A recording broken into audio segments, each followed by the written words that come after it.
This is a Samsung Galaxy S20 Ultra.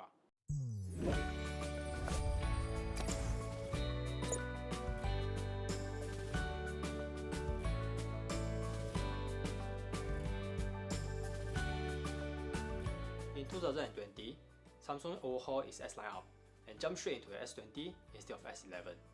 For them, this indicates a new generation of their design language, as you can see with their hole punch display and their rear camera placement. Or it just may be to match with the year 2020? Nonetheless, I have been using this as my daily driver for the past few weeks, since my first unboxing, and I think I'm in a fairly good position to tell you guys how this device performs and is it worth its ridiculous pricing. Let's start off with some disclosure. Since I'm located in Malaysia, a Southeast Asia country, I don't get the all-powerful Snapdragon 865. Instead, we get Samsung's own Exynon 990 chipset, so the performance of this phone may be slightly different compared to the Snapdragon version. But if I speak highly on any of the category I mention later, you can be sure the Snapdragon version will perform on par or even better. Click the like button so that we can start off with the first point. Thank you.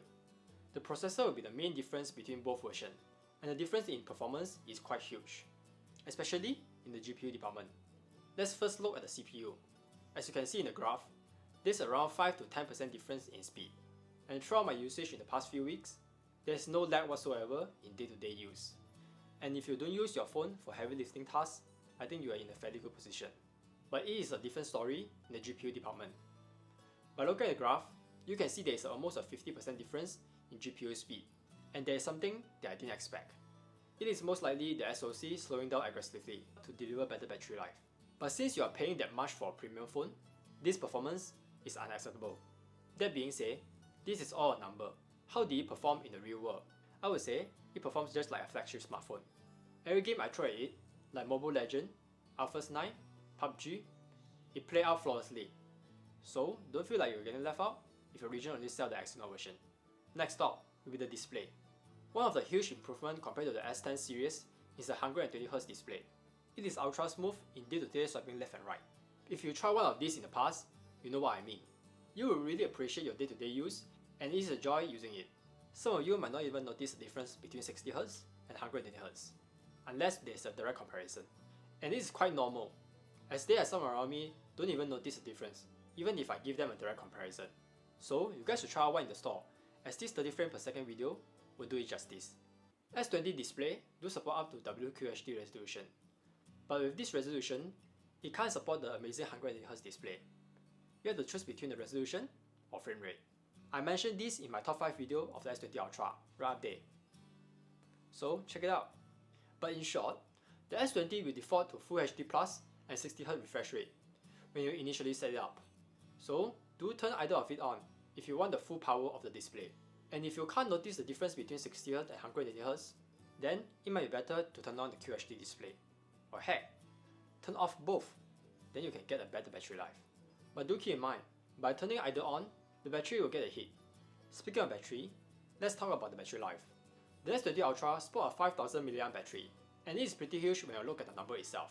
But when you pair with the 120Hz display, it might get questionable. When you turn on the high refresh rate or QHD display, the battery life will get shortened.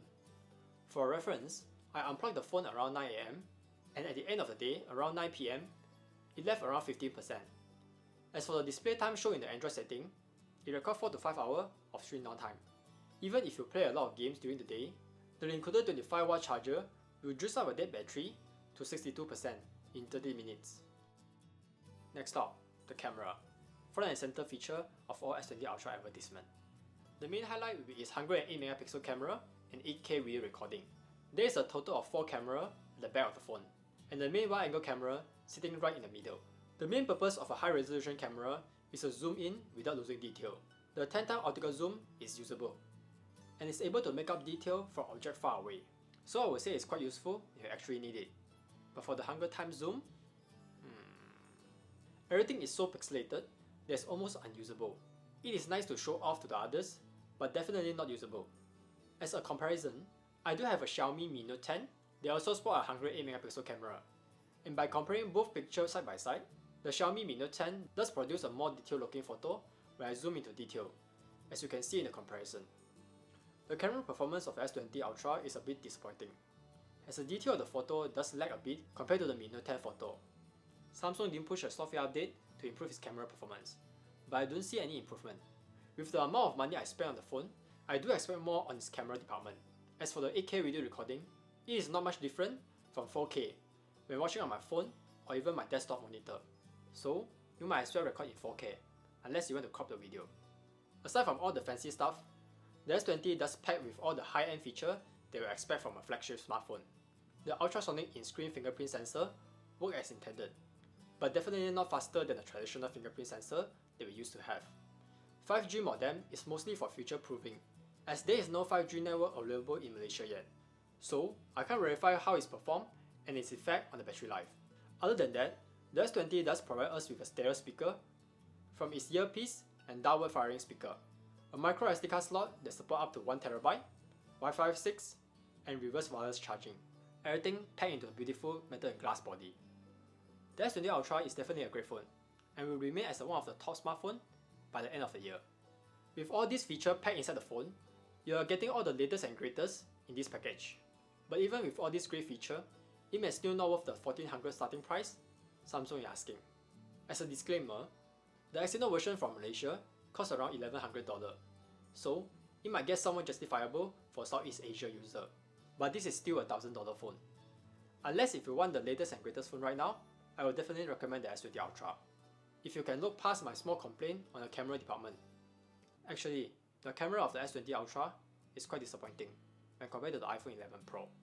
Leave a comment down below if you want a direct comparison between the S20 Ultra and the iPhone 11 Pro. But if your budget is limited, the S20 or the S20 Plus will be a great choice if you have no interest in the 108MP camera. And that's it. That's my full review of the S20 Ultra, and I do hope you find it useful. And thanks for watching. Ciao!